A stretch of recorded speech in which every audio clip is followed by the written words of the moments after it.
Bien pour mon petit. Eh bien, ça sert d'être sportive parce que quand on babble à l'extérieur, on arrive en plateau en courant. Bonjour Cindy. On babble, je suis pas sûre. C'est vrai, j'aurais pu faire un roulé-boulé, hop, Écoute, nous le vend pas comme ça parce qu'on est prête à le demander. la prochaine fois. Je répéterai. D'accord, ça va?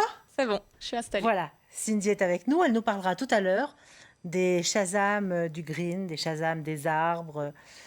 Cindy aime beaucoup la forêt et les promenades. Et ça Entre inspire autres. Claude aussi, en général. On va revenir sur un sujet, j'allais dire plus sérieux. En fait, les plantes, c'est extrêmement sérieux.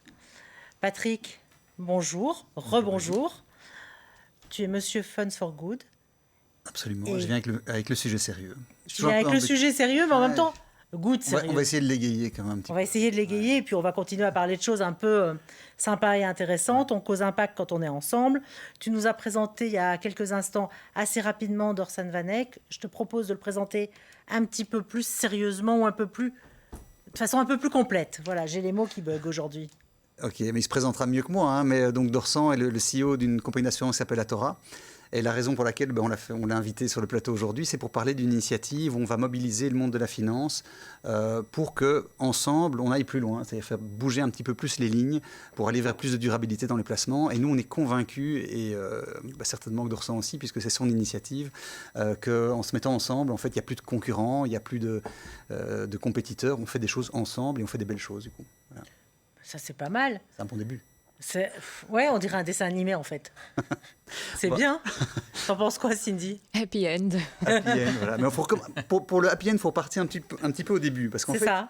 ça fait 10 ans maintenant qu'on a commencé tout doucement à parler d'éthique dans les placements. Mais en fait, si tu veux, il y a 10 ans, la part en fait, du socialement responsable dans le discours, dans la finance, était très faible. En fait, ça fait 2-3 ans ça que ça a accéléré, et même je dirais que c'est depuis les 18 derniers mois, où en fait maintenant c'est le sujet à la mode partout. C'est-à-dire que dans les médias financiers, où tous les professionnels du secteur ne parlent quasiment plus que de ça.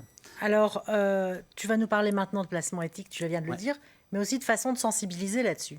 Absolument. En fait, d'abord, si on regarde les placements éthiques, voir un petit peu où on en est. 2020, c'était la première année où en Belgique, en fait, les placements dans les fonds dits socialement responsables, donc plus éthiques, a dépassé les placements dans les fonds classiques non socialement responsables. Donc ça, c'est évidemment une super bonne nouvelle. Enfin, nous, en tout cas, on trouve que c'est une bonne nouvelle. Mais il faut aller plus loin parce que c'est pas pour autant que le stock de placement est à 50-50. En fait, on regarde en Europe, si on regarde les fonds qui sont investis en actions de manière socialement responsable, c'est 400 milliards. Beaucoup de sous, 400 milliards, mais Beaucoup. c'est beaucoup. Mais ce n'est que 20% entre guillemets de l'ensemble des fonds. Donc c'est vrai qu'il y a encore 80% qui est non socialement responsable. Donc il y a du boulot. Et pourquoi il y a du boulot et pourquoi il faut continuer? Parce qu'en fait, avec ces placements, on peut générer beaucoup de choses positives ou à l'inverse, beaucoup de choses négatives. Et je voulais juste citer une petite étude que je trouvais sympa à partager ici. En fait, c'est une simulation qui a été faite par une banque suédoise. En fait, ils ont imaginé une personne de 40 ans, un citoyen suédois, qui pouvait faire toute une série d'efforts pour améliorer son empreinte carbone. Et donc, aujourd'hui, si on veut améliorer son empreinte carbone, on peut manger moins de viande, on peut passer moins de temps sous la douche. Il y aura sûrement Alors, j'allais dire, tu as une des série de citations tips. de Jacques Voilà. Seguela. Là, tu as dit qu'ils en ont identifié combien? Ah, c'est pas exhaustif, mais Ok. ici ils en ont pris 4. Donc c'est effectivement Ouais. au niveau de la douche, tu peux prendre moins de temps sous la douche, tu peux consommer moins de viande, tu peux choisir de te déplacer quotidiennement avec de la mobilité douce, donc moins de voitures, plus de vélos ou plus de trains, et puis moins prendre l'avion. Eh bien, écoute, t'en as 4 sur 13 qui sont repris. Enfin, tes 4 sont dans les Sont 13 repris, qui sont repris chez Seguela. Comme quoi, Comme quoi. Voilà. on est tous d'accord sur le sujet. Et Cindy plus soi, évidemment. Alors là, tu vas nous parler je finis encore. juste sur Voilà, l'étude. terminé. Parce que l'étude, ce qui est intéressant, c'est qu'il démontre qu'en faisant ça, ce citoyen va pouvoir économiser un certain nombre de kilos, de tonnes de carbone. Et ce qu'on voit, c'est qu'on a fait la même simulation en prenant l'épargne moyenne de quelqu'un de 40 ans en Suède. S'il décidait de bouger ses placements du non responsable à le responsable, il aurait 27 fois plus d'impact qu'avec ces 4 mesures.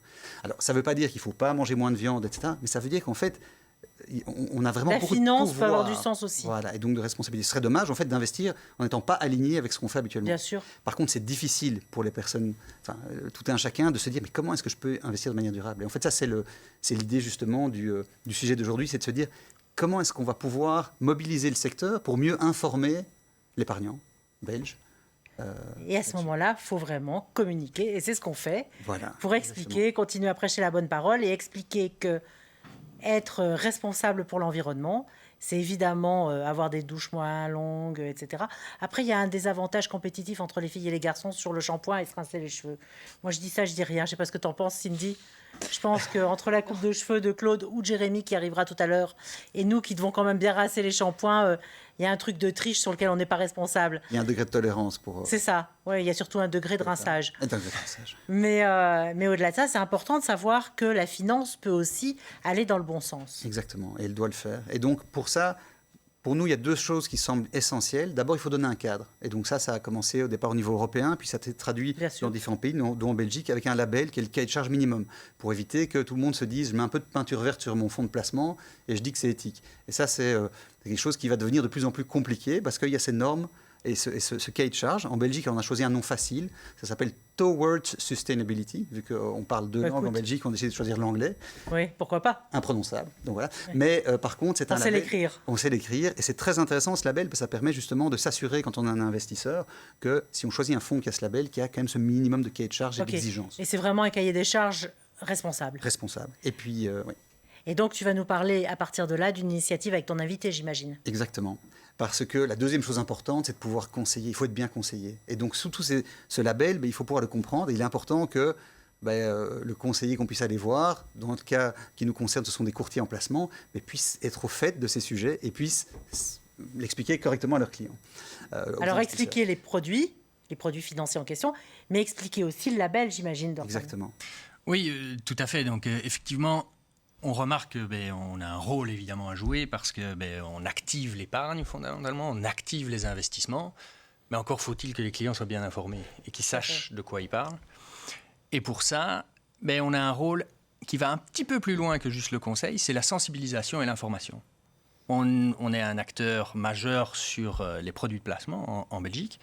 Et donc, on a voulu fédérer autour de nous un certain nombre d'acteurs qui partagent cette même passion ou ce même drive pour le responsable. Et donc, ce sont des gestionnaires d'actifs, des courtiers, pour non seulement apporter des solutions, mais aussi informer, éduquer et sensibiliser à cette thématique-là. On en a déjà souvent parlé avec Patrick du fait qu'on imagine des fonds engagés, etc. Mais je dirais... La couche des courtiers qui sont des intermédiaires vers le grand public, vous avez aussi affaire à des gens qui sont plus ou moins engagés et qui, quand ils le sont vraiment des très très bons ouvriers pour mettre en place les meilleurs fonds. Oui, exactement. Et donc, c'est sur base de ce constat-là qu'on a créé le Responsible Finance Club, qui est l'initiative dont on vient parler, et qui, en fait, rassemble des acteurs qui ont cette sensibilité et qui veulent aller plus loin que simplement choisir un label. Ça veut dire que le label, comme Patrick le disait, c'est un must. C'est le minimum légal, en fait, pour pouvoir jouer dans cette ligue.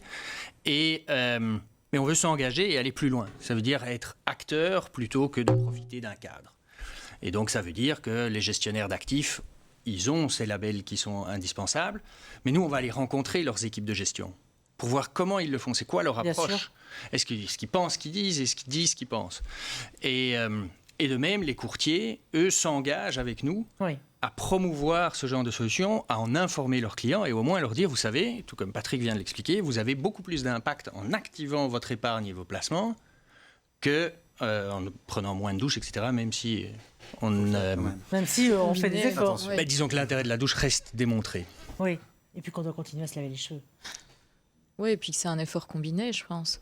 Et ce que je trouve intéressant, en fait, à travers ça, c'est que ça permet à monsieur et madame tout le monde d'avoir un impact, finalement, sur les acteurs économiques aussi.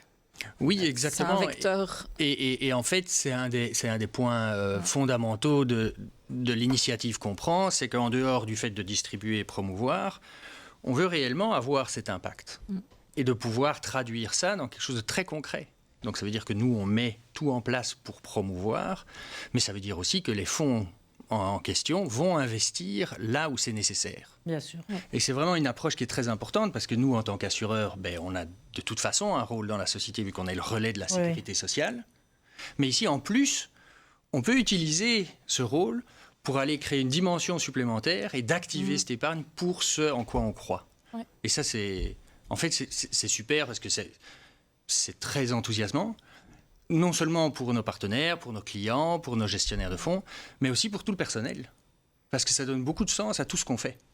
Alors, quand c'est comme ça, Patrick, ensemble, on peut promouvoir le socialement responsable. Nous, ce qu'on aime ici, c'est l'impact. C'est pour ça qu'on a décidé que le moment où tu venais parler s'appellerait Causons Impact. Qu'est-ce que ça raconte au final? Mais ici, on va rajouter... Comment ça clique plutôt? Ça clique parce que ce qui est formidable dans cette initiative qu'a lancée Atora, c'est que tout le monde va s'impliquer dans le projet d'impact. C'est-à-dire qu'Atora a décidé de renoncer à une partie de sa rémunération aussi, un petit peu sur base du modèle que nous on a, pour nourrir une ASBL, qui est l'ASBL Social d'impact, où on va aider des jeunes entrepreneurs, des entrepreneurs qui viennent soit de milieux un peu moins favorisés, soit qui ont un projet sociétal. Et ce qui est absolument enthousiasmant dedans, c'est qu'on va tous s'y mettre. Et en fait, on voit bien, comme dit Dorsan, que tout un chacun, qu'on soit dans la finance ou ailleurs... Tous, ça veut dire tous ensemble. Tous ensemble, exactement. C'est-à-dire que, par exemple, les asset managers partenaires du projet, eh bien, ce sont des sociétés qui vont s'impliquer à nos côtés, qui vont venir sur le terrain, aider nos entrepreneurs. En fait, on va tous se retrousser les coudes, c'est ça comme ça? Les manches. Les manches, oui, plutôt ça. Les coudes, oui, parce que se retrousser les coudes, c'est compliqué. Ça doit faire mal. On va se retrousser les manches et on va mettre les mains dans le cambouis ensemble. Et en fait, on va prendre du plaisir. Parce qu'aujourd'hui, on a tous besoin de sens. Et qu'on soit dans la finance ou ailleurs. Donc ça permet aussi que, quand on travaille chez un courtier, quand on est dans une compagnie d'assurance, on se dit aussi, on fait notre part. On se bouge et en fait, c'est toujours le truc qu'on dit à chaque fois, mais c'est en donnant en fait, celui qui donne reçoit le plus. Alors, ceux qui donnent reçoivent le plus, et c'était peut-être ma dernière question avec une petite réponse un peu rapide. On est quand même bien persuadé et bien calé sur le fait que néanmoins, même si on est impactant, on est rentable. Oui, je pense qu'aujourd'hui, quasi toutes les études démontrent que c'est bon pour tout le monde d'investir responsable, et en termes de rendement et en termes d'impact. Les fonds engagés sont responsables aussi. Tout à fait. Un petit mot de conclusion?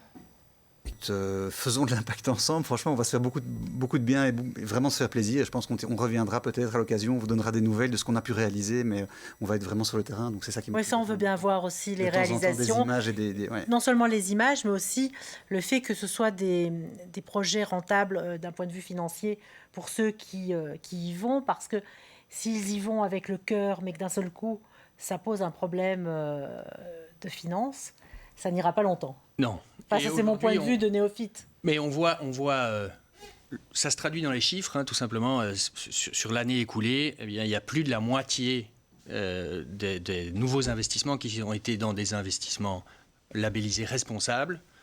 Et ils font partie des top performers de la gamme aussi. Donc, c'est ça, le fin mot de l'histoire. Et alors, je disais une dernière conclusion, mais vendredi, je viendrai illustrer... Donc on surconclut, quoi. On surconclut, parce que vendredi, on va illustrer justement des belles histoires d'accompagnement et d'engagement sociétal ensemble.